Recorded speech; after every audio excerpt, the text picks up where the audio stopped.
గల్లీలో ఉద్యమించడానికి సిద్ధంగా ఉన్నారన్న విషయాన్ని ఇలా కాంగ్రెస్ పార్టీ బీఆర్ఎస్ పార్టీ గుర్తుంచుకోవాలి. కానీ దయచేసి మిత్రులారా, సమస్యల కోసం మనం కొట్టాడుతున్నాం. ఇవాళ అధికారం రావాల్సింది అధికారం రావాల్సింది మనం. ఇవాళ అడ్డిదారి గుడ్డి దెబ్బలో ఇలా కాంగ్రెస్ పార్టీ అధికారంకి వచ్చింది. కానీ కాంగ్రెస్ పార్టీ అధికారంకి వచ్చినాక బీఆర్ఎస్ పార్టీ మీద వ్యక్తిగతతో మాత్రమే కాంగ్రెస్ పార్టీ అధికారంకి వచ్చింది.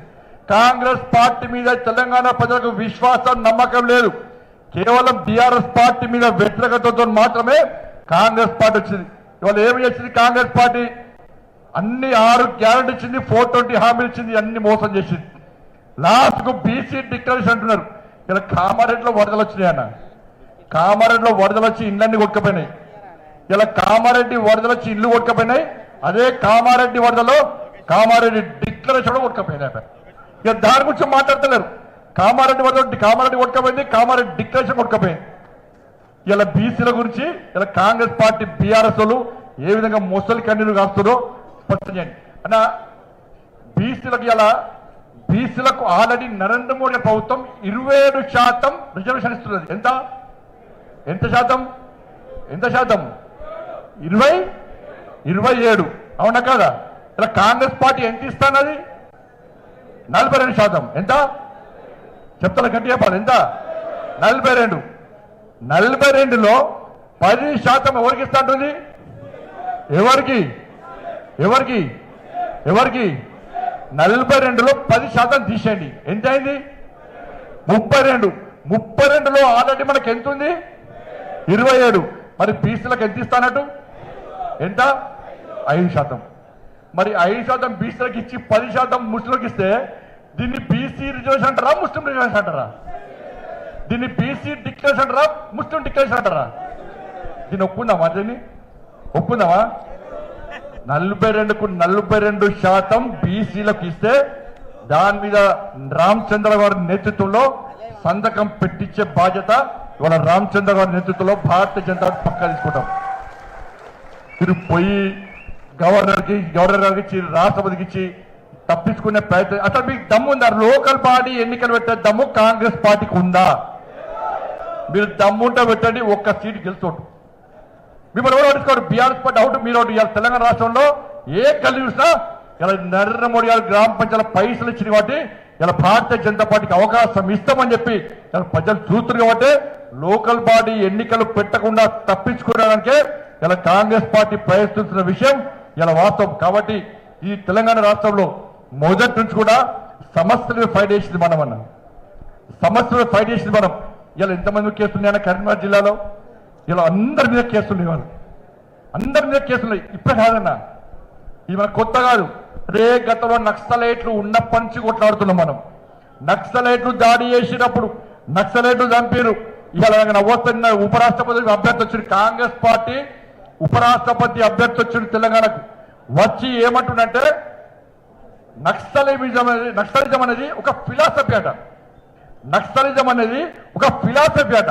నేను అడుగుతున్న సుదర్శన్ రెడ్డి గారు, నక్సలిజం అన్నది ఫిలాసఫీ అన్నప్పుడు ఇవాళ ఇక్కడ తుపాకీ పెట్టి నీ చంపుతా అని చెప్పి బెదిరిస్తే ఏ ఫిలాసఫీయో ఒకసారి సుదర్శన్ రెడ్డి గారు చెప్పాలి. అరే నడి రోడ్ల పోలీసులను చంపారు, బీజేపీ కార్యకర్తలను నిర్దాక్షిణ్యంగా పోస్టర్లు వేసి వార్లు ఇచ్చి ఇలా చంపిన నక్సలైట్లది ఏ సిద్ధాంతమో ఒక్కసారి సుదర్శన్ గారు చెప్పాలి. అరే చేత తుపాకీ పట్టుకున్న వ్యక్తి సిద్ధాంతాన్ని ఒక ఉపరాష్ట్రపతి అభ్యర్థి ఇలా పొగుడుతుందంటే ఆయన ఉపరాష్ట్రపతి అయితే ఈ దేశంలో టెర్రరిజం కూడా ఒక ఫిలాసఫీ అని మాట్లాడే అవకాశం కూడా ఇవాళ ఉందన్న విషయాన్ని ఇలా గుర్తుంచుకోవాల్సిన అవసరం ఉంది. నేను అడుగుతున్నా కాంగ్రెస్ పార్టీని, ఇలా సుదర్శన్ రెడ్డి గారు వచ్చి నక్సలిజాన్ని ఫిలాసఫీ అంటే మీ కాంగ్రెస్ పార్టీకి సంబంధించి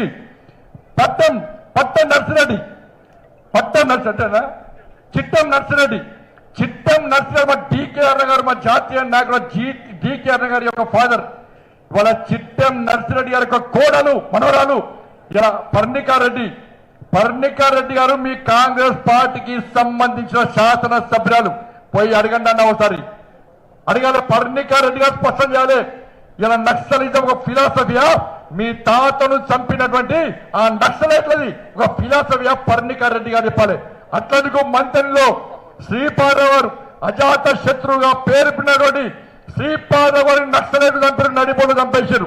శ్రీధర్ బాబు గారు స్పష్టం చేయాలి. ఈయన నక్సలిజం ఫిలాసఫీ అన్న సుదర్శన్ రెడ్డి గారికి శ్రీధర్ బాబు గారు సమర్థించరా ఒక్కసారి స్పష్టం చేయాలి. అరే రాజ్య నాయక్ ఒక ఎస్టీ సమాజానికి సంబంధించిన రాజ్య నాయకుడు ఇదే నక్సలైట్లు మట్టుబడితే రాజ్య నాయక్ కుటుంబ సభ్యులు కాంగ్రెస్ పార్టీ కార్యకర్తలు స్పష్టం చేయాలి. మీ అభ్యర్థి ఫిలాసఫీ అంటున్నాడు, కానీ నక్సలైట్ చంపింది మీ నాయకులను. ఎస్సీ ఎస్టీ బడుగు బలైన వర్గాలకు సంబంధించిన అనేక మందిని నక్సలైట్లు చంపితే, అనేక మంది అమాయక పోలీసులను చంపితే తుపాకీ పెట్టి ప్రజాస్వామ్యబద్ధంగా ఎన్నికైన ప్రభుత్వాలను కూల్చాల్సిందే అని చెప్పి ఇలా స్టేట్మెంట్లు ఇచ్చే నక్సలిజం జాతీయ జెండా ఎగరనీయం. ఇలా జాతీయ జెండా ఎగరనీయం 15th ఆగస్టుకు 26 జనవరికి నల్ల జెండాలు మాత్రమే ఎగిరాయని చెప్పి ఈ దేశ సార్వభౌమాధికారాన్ని ఈ దేశ వ్యతిరేక వ్యాఖ్యలు చేసి ఈ దేశ వ్యతిరేక భావజాలంతో ఉన్న నక్సలైట్ల ఫిలాసఫీ ఏ ఫిలాసఫీ, ఆ ఫిలాసఫీకి సుదర్శన్ రెడ్డి గారు ఎట్లా సమర్థిస్తారో ఒక్కసారి కాంగ్రెస్ పార్టీ స్పష్టం చేయాల్సిన అవసరం ఉంది. అందుకని Bharatiya Janata party line clear. మేము ఈ దేశం కోసం, ఈ ధర్మం కోసం, ఈ సమాజం కోసం, ఈ దేశంలో పేద ప్రజల కోసం పనిచేసే ప్రభుత్వం నరేంద్ర మోడీ గారి ప్రభుత్వం కనుకనే ఇలా ముచ్చటగా 3వసారి ఈ దేశ ప్రజలందరూ కూడా నరేంద్ర మోడీ గారికి అధికారం ఇచ్చారు. ఇలా బీసీల గురించి మాట్లాడుతున్నారు. 27 మంది బీసీ ఎంపీలను మంత్రులు చేస్తే కనుక నరేంద్ర మోడీ గారు అన్న. అరే నరేంద్ర మోడీ గారే ఈ దేశ ప్రధానే ఒక బీసీ, ఈ దేశానికి ఒక బీసీ ప్రధాని అందించిన ఘనత ఇలా భారతీయ జనతా పార్టీ అన్న విషయాన్ని గుర్తుంచుకోండి. 27 మంది ఎంపీలను చేస్తాం. ఒక ఎస్టీకి సంబంధించి రామ్నాథ్ కోవింద్ రాష్ట్రపతి చేస్తాం, ఒక ఎస్టీకి సంబంధించి ద్రౌపది ముర్ము గారిని రాష్ట్రపతి చేస్తాం, ఒక మైనార్టీకి సంబంధించి అబ్దుల్ కలాం గారిని ఒక రాష్ట్రపతి చేస్తాం. ఇవాళ ఈ దేశంలో బీసీల గురించి, ఎస్సీ ఎస్టీల గురించి మాట్లాడే పార్టీ కేవలం భారతీయ జనతా పార్టీ అన్న విషయాన్ని గుర్తుంచుకోండి. ఇవాళ అదే బీసీ అభ్యర్థిని, బీసీ వ్యక్తిని ఉపరాష్ట్రపతిగా పెడితే ఇక్కడ బీసీ రిజర్వేషన్ల గురించి మాట్లాడే కాంగ్రెస్ బీఆర్ఎస్ వాళ్ళు ఇలా బీసీ అభ్యర్థిని ఓడగొట్టే ప్రయత్నం చేస్తున్నాయి. నా అగ్రవర్ణాల్లో పేదలకు ఈడబ్ల్యూఎస్ ఇచ్చింది కూడా ఇలా భారతీయ జనతా పార్టీ ప్రభుత్వం, నరేంద్ర మోడీ గారి ప్రభుత్వం. వాళ్ళ రెడ్డిలందరూ బాధపడుతున్నారు. రెడ్డిలందరూ కూడా అరే ఏంటి రేవంత్ రెడ్డి గారు నిన్ను రెడ్డి అని ముఖ్యమంత్రి చేస్తే ఇవాళ ఓడిపోయే సీట్లలో రెడ్డిని పెడతారా మీరు? ఎట్లా ఓడిపోతాం ఉపరాష్ట్రపతిగా అక్కడి నుంచి వచ్చి రెడ్డిని పెడతారా మీరు? ఎందుకే ఓడిపోయే సుదర్శన్ రెడ్డికి ఇలా ఈడబ్ల్యూఎస్ ఇచ్చి మా బడుగు అగ్రవర్ణాల్లో పేదలను కాపాడిన వ్యక్తి నరేంద్ర మోడీ గారు. కాబట్టి నరేంద్ర మోడీ గారికి వ్యతిరేకంగా మేము సపోర్ట్ చేసే ప్రసక్తే లేదని చెప్పి వాళ్ళ రెడ్డి ఎంపీల మీద ఆ రెడ్డి జాతి ఒత్తిడి తీసుకొస్తున్న విషయం వాస్తవం. కాబట్టి దయచేసి మిత్రులారా ఇవన్నీ ఆలోచించండి.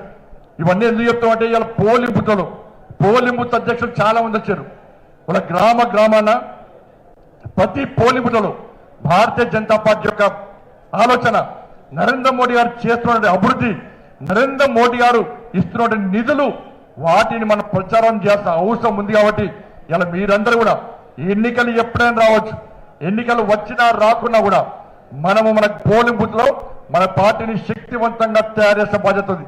ఈ పోలింగ్ బూత్ అధ్యక్షులు, కార్యదర్శులు వేరే పార్టీలో ఉండరు, సోషల్ మీడియాలో వేరే పార్టీలో ఉండరు.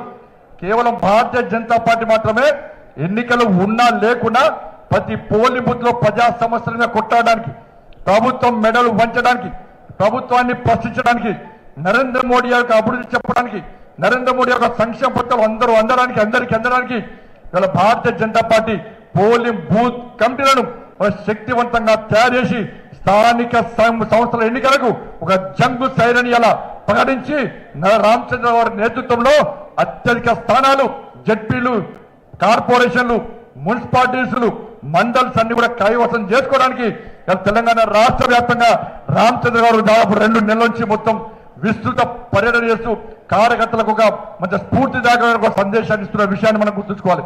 అందుకే కరీంనగర్ లో ఈ రోజు ఇంత ఘన స్వాగతం పలికినాం. నేను మళ్ళీ చెప్తున్నా రామచంద్ర గారికి, ఈ కరీంనగర్ లో నా కోసం కార్యకర్తలు కష్టపడి పనిచేశారు. ఇలా 2 ఎమ్మెల్సీ అభ్యర్థులను గెలిపించుకున్నాం. మేము 2 ఎమ్మెల్సీ అభ్యర్థుల విషయంలో చాలా మంది కాంగ్రెస్ పార్టీ బీఆర్ఎస్ కుమ్మక్కై ఇలా భారతీయ జనతా పార్టీని ఓడగొట్టే ప్రయత్నం చేస్తే అంజిరెడ్డి గారిని కొమరే గారిని ఇలా కష్టపడి నేను 10 నెలల రోజు టెలికాన్ఫరెన్స్ దాంతో పాటు ప్రతి పోలింగ్ బూత్ దగ్గర భారతీయ జనతా పార్టీ కార్యకర్తలు కాషాయ్ కండువా వేసుకొని ఒక్కొక్క బూత్ దగ్గర 50-100 మంది కార్యకర్తలు పొద్దున మార్నింగ్ 6 నుంచి సాయంత్రం 5 వరకు ఎవరు ఓటర్స్ వచ్చినా అన్నా జై శ్రీరామ్ అన్న మోడీ గారికి ఓటై, అన్నా జై శ్రీరామ్ అన్న అంజిరెడ్డి గారికి ఓటై, అన్నా జై శ్రీరామ్ అన్న కొమరే గారికి ఓటై, బీజేపీని గెలిపి అన్న అని చెప్పి ఈ కార్యకర్తలు పోలింగ్ బూత్ దగ్గర కష్టపడ్డ తీరు అక్కడ పూర్తిగా వాతావరణాన్ని మార్చేసి ఇలా భారతీయ జనతా పార్టీ అభ్యర్థులను గెలిపించిన విషయం నేను చెప్పుడు కాదన్న కాంగ్రెస్ పార్టీలో బయటకున్నారు. ఇది భారతీయ జనతా పార్టీ కార్యకర్తల గొప్పతనం, కాంగ్రెస్ పార్టీ కార్యకర్తల కమిట్మెంట్, భారతీయ జనతా పార్టీ కార్యకర్తల కమిట్మెంట్. భారతీయ జనతా పార్టీ కార్యకర్తలు మొండి పట్టుతోని కసితోని పట్ట పండ్లు కొడుతూ కష్టపడి పనిచేస్తే ఏ విధంగా గెలుస్తామో 2 ఎమ్మెల్సీలు గెలిపించుకొని ఇలా రాష్ట్ర పార్టీకి ఇటువంటి గడ్డ ఈ కరీంనగర్ గడ్డ అన్న విషయాన్ని గుర్తుంచుకోండి. అందుకే ఇప్పుడు రామచంద్రరావు ప్రెసిడెంట్ అయ్యాడు. తప్పకుండా ఇక్కడ ఎన్నిక జరిగినా కూడా ఈ కరీంనగర్ నుంచి కార్యకర్తలు ఎక్కడ పిలిచినా కూడా ఏ బాధ్యత ఇచ్చినా కూడా ఇలా కష్టపడి పనిచేయడానికి సిద్ధంగా ఉన్నాం. ఇలా మా ఎలక్షన్ లోకల్ బాడీ ఎన్నికల్లో గెలుస్తాం. ఈ తెలంగాణ రాష్ట్రంలో మీ నేతృత్వంలో ఎట్టి పరిస్థితుల్లో భారతీయ జనతా పార్టీ ప్రభుత్వాన్ని, రామరాజ్యాన్ని, మోడీ రాజ్యాన్ని ఈ తెలంగాణలో ఏర్పాటు చేస్తామని చెప్పి ఈ సందర్భంగా హామీ ఇస్తూ కరీంనగర్ గడ్డ ఎప్పుడు మీకు అండగా ఉంటుందని చెప్పి ఈ సందర్భంగా మీకు భరోసా ఇస్తూ ఇంత పెద్ద ఎత్తున తరలి వచ్చినటువంటి Bharatiya Janata party polling booth అధ్యక్షులు, పోలింగ్ బూత్ కార్యదర్శులు, సోషల్ మీడియా ఇన్ఛార్జీలు అందరూ కూడా భారతీయ జనతా పార్టీ నాయకులకు, మీడియా మిత్రులందరూ కూడా హృదయపూర్వక ధన్యవాదాలు వేస్తూ మళ్ళీ చెప్తున్నా, మీ అందరినీ గెలిపించుకునే బాధ్యత అనేది ఎక్కడ టెన్షన్ పడదు అన్న. టికెట్లు ఎవరికి ఇవ్వాలో వాళ్ళకి ఇస్తాం. ఎవరు గెలుస్తారో వాళ్ళకు మాత్రమే టికెట్ ఇస్తాం. గెలిచే వాళ్ళకు మాత్రమే టికెట్ ఇస్తాం. ఆల్రెడీ సర్వే స్టార్ట్ అయింది. నీ మంచి, నా మంచి, కృష్ణారెడ్డి వర్గం, నా వర్గం, రామచంద్రరావు వర్గం, ఇంకో వర్గం, ఏ వర్గం లేదు. వర్గం అన్నా ఒకటే వర్గం, భారతీయ జనతా పార్టీ వర్గం. ఎవరు గెలుస్తా కూడా, ఎవరు గెలుస్తారన్నా కూడా వాళ్ళకు పక్కా టికెట్ ఇస్తాం. ఎవరికి జిల్లా ఎవరు టెన్షన్ పడాల్సిన అవసరం లేదు, ఎవరు నారాజు కావాల్సిన అవసరం లేదు. గెలిచేటోళ్ళకి టికెట్ ఇస్తాం. ఎవరైతే బాగా కష్టపడి పనిచేస్తారో పార్టీ కోసం, గెలిచే అవకాశం లేదో రామచంద్ర గారు రిక్వెస్ట్ చేసి వాళ్ళకు నామినేటెడ్ పోస్ట్ ఇస్తాం. లేకుంటే పార్టీ పోస్ట్ ఇచ్చి వాళ్ళని కూడా సగౌరవంగా వాళ్ళకి గౌరవించే బాధ్యత నా. ఇలా ఎవరికి ఏం అన్యాయం చేయం. అందరు కలిసి ఉండండి. అందరు మోడీ గారి నాయకత్వంలో, రాష్ట్రంలో రామచంద్ర గారి నాయకత్వంలో అందరం కలిసి పనిచేద్దామని చెప్పి ఈ సందర్భంగా విజ్ఞప్తి చేస్తూ అందరు రెడీ కదా? లోకల్ బాడీ ఎలక్షన్స్ కు అన్న ఎవరెవరు పోటీ చేస్తుంటే ఎప్పుడు నాకు తెలిసి సర్పంచ్ ఇప్పుడు జరిగాయన్న. సర్పంచ్, వార్డు మెంబర్లు నాకు తెలిసి ఇప్పుడు జరిగాయి. వాళ్ళు పెట్టేటి జెడ్పీటీసీ, ఎంపీటీసీలో వచ్చేటప్పుడు